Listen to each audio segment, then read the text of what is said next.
Fail করে গেছি। ভাই তুই ফেল করে যাবি? আরে ফেল করে যাব কি, ফেল করে গেছি, অলরেডি ফেল হয়ে গেছি। আর 5-এর প্রশ্নটা ওটা কি হবে? আরে প্রশ্ন, আমি কোনো প্রশ্নই লিখিনি, অলরেডি ফেল হয়ে গেছি। 3 ঘন্টার মধ্যে 2 ঘন্টা পোস্টপোনমেন্ট শুধু লিখেছি, বাকিটা বসেছিলাম।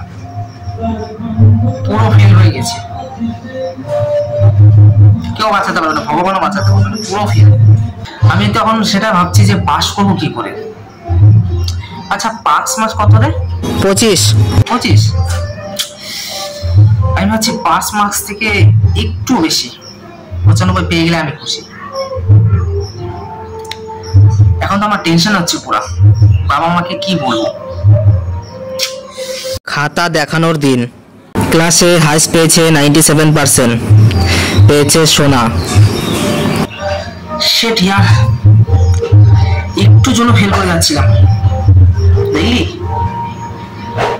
একটু জন্য ফেল করে যাচ্ছিলাম।